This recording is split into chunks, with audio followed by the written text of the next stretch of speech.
Fat Controller sat in his office listening to the noise outside. The passengers were angry. The station master came in. "There's trouble in the shed, sir. Henry is sulking, there's no train, and the passengers are saying this is a bad railway." "Indeed," said the Fat Controller, "we cannot allow that." He found Gordon, James, and Henry looking very cross. "Come along, Henry, it's time your train was ready." "Henry's not going," said Gordon. "We won't shunt like common tank engines. That was Thomas's job. We are important tender engines. You fetch our coaches and we will pull them. Tender engines don't shunt."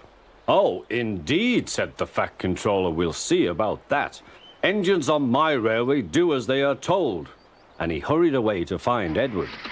The yard has never been the same since Thomas left to run his branch line, he thought sadly. Edward was shunting.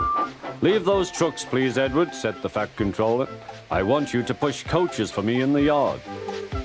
"Thank you, sir, that will be a nice change." "That's a good engine. Off you go, then."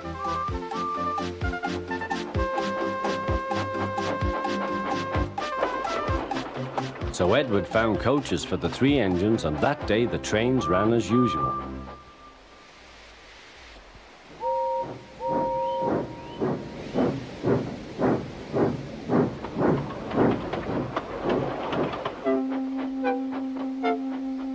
But next morning, Edward looked unhappy. Gordon came clanking past, hissing rudely. "Bless me," said the Fat Controller, "what a noise."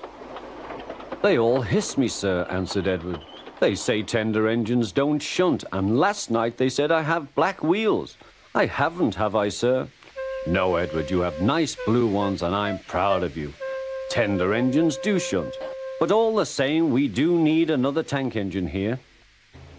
He went to a workshop, and they showed him all sorts of engines.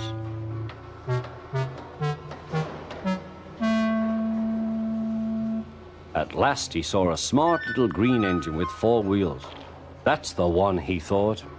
"If I choose you, will you work hard?" "Oh, sir, yes, sir." "That's a good engine. I'll call you Percy." "Yes, sir, thank you, sir," said Percy, and the Fat Controller brought him back to the yard. "Edward," he called, "here's Percy. Will you show him everything?"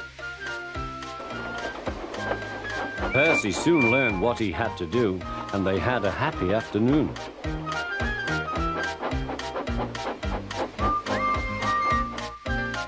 Then Henry came by, hissing as usual. "Chee!" went Percy. Henry jumped and ran back to the shed. "How beautifully you wheeshed him," laughed Edward. "I can't wheesh like that." "Oh," said Percy, "that's nothing. You should hear them in the workshop. You have to wheesh loudly to make yourself heard." Next morning, Thomas arrived. "The Fat Controller sent for me. I expect he wants help," he said to Edward. "Shh, here he comes," replied Edward. "Well done, Thomas. You've been quick. Listen, Henry, Gordon, and James are sulking. They say they won't shunt like common tank engines. So I have shut them up, and I want you both to run the line for a while." "Common tank engines, indeed," snorted Thomas. "We'll show them." "And Percy will help too." "Oh, sir, yes, sir. Please, sir," answered Percy.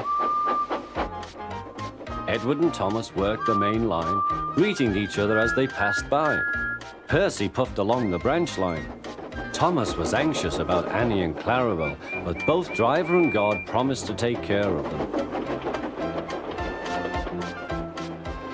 There were fewer trains, but the passengers didn't mind. They knew the 3 other engines were having a lesson. Gordon, James, and Henry were cold, lonely, and miserable. They wished now they hadn't been so silly.